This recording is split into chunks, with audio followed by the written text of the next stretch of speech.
ভাই একটু বন্ধ করেন হয়েছে তো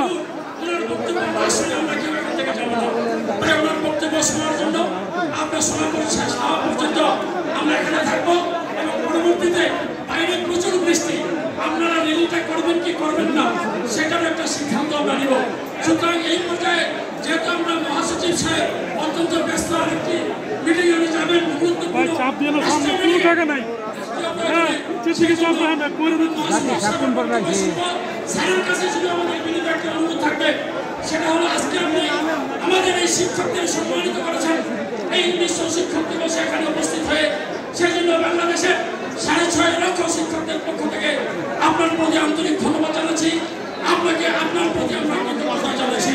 এটাই হলো বিএনপির মহাসচিব যিনি দীর্ঘদিন যাবৎ অসুস্থ থেকেও আজকে এই অসুস্থ শরীর নিয়ে এখানে এসেছেন। এটাই উনি শিক্ষকদের যে কতটুকু সম্মান করেন তার প্রমাণ উনি আপনাদের এখানে উপস্থিত হয়ে সেটা দিয়েছেন। আপনাদের যে দাবিগুলি সেটা আমাদের স্যার সবকিছুই জানে।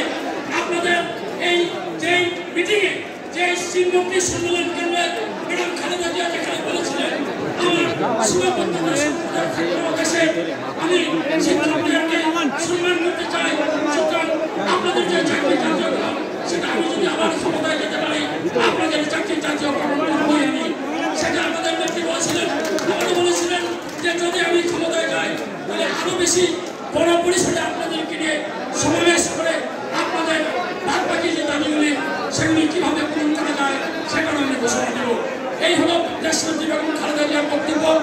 আপনাদের কাছে যে সুবিনির দেওয়া আছে সেই সুবিনিরে এটা পরিষ্কারভাবে উল্লেখ করা আছে। উনি আপনাদেরকে অবসর সুবিধা দিয়েছেন যে অবসর সুবিধার জন্য আজকে আপনি বিদায়কালে 40 লক্ষ 50 লক্ষ টাকা আপনি পাবেন। আপনাকে উৎসব ভাতা উনি দিয়েছেন যে উৎসব ভাতা আংশিক 25% শিক্ষকদের এবং 50% হলো কর্মচারীদের এগুলি তো দিয়েছেন। আজকে আমরা বিএনপির পক্ষ থেকে আমরা একটি প্রতিনিধি শিক্ষক হিসাবে শিক্ষকদের মধ্যে ঐক্যযোগ আমাদের আনন্দদাতা ডাক্তার নেতৃত্বে আমরা শিক্ষা উপদেষ্টা এবং আমাদের দাবিগুলি উল্লেখ করেছি যে এখনো গভর্নমেন্ট বডি আছে শিক্ষা প্রতিষ্ঠানে এগুলি বাতিল করতে হবে। সেগুলি শেখ হাসিনার মানে আমরা কিছুতেই মেনে নিতে পারি না।